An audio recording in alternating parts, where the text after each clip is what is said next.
शेतकरी बंधूंनो नमस्कार। खरीप हंगामाला सुरुवात झाली असून पेरण्यांची लगबग सुरू आहे। अशा काळात खतांची मागणी वाढते।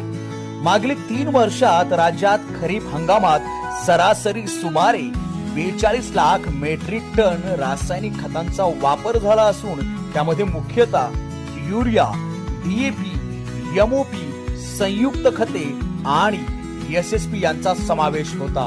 पण यंदा डीएपी खताचा पुरवठा मर्यादित आहे। त्यामुळे केवळ डीएपी वर अवलंबून न राहता पर्यायी खतांचा योग्य वापर करणं आवश्यक आहे। त्यामुळे यंदाच्या हंगामातही उपलब्ध पर्यायांचा विचार करून त्यांचा वापर करणे गरजेचे आहे। आपल्याला माहिती आहे डीएपी खतामध्ये 18% नत्र आणि 46% स्फुरद असतो। हे खरं तर अनेक पिकांसाठी उपयुक्त खत आहे, पण जेव्हा त्याचा पुरवठा कमी होतो तेव्हा आपण काय करायचं? उत्तर सोपं आहे। डीएपी ला चांगले पर्याय उपलब्ध आहे।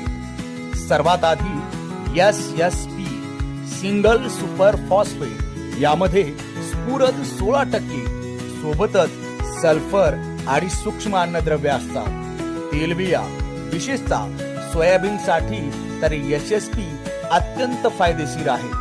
1 गोणी डीएपी ऐवजी अर्धी गोणी युरिया आणि 3 गोण्या एसएसपी वापरल्यास ते उत्तम पर्याय ठरतं। दुसरा पर्याय संयुक्त खते एनपीके, जसं की 10-26-26, 12-32-16, 15-15-15, 20-20-0-13 इत्यादी। यामध्ये नत्र, स्फुरद आणि पालाश ही 3ही अन्नद्रव्ये मिळतात। या खतांचा वापर केल्यास पिकांना संपूर्ण पोषण मिळतं। तिसरा पर्याय टीएसपी ट्रिपल सुपर फॉस्फेट, यामध्ये 46% स्फुरद असतो। 1 गोणी डीएपी ऐवजी अर्धी गोणी युरिया आणि 1 गोणी टीएसपी वापरली तर ते देखील डीएपी खतास उत्तम पर्याय आहे। म्हणून शेतकरी मित्रांनो, फक्त डीएपी खतावर अवलंबून न राहता पर्यायी खताचा वापर करा। मृद आरोग्य पत्रिका आधारित खत वापरा, खतांचा संतुलित वापर करा आणि शेतीला भरभराटीची दिशा द्या।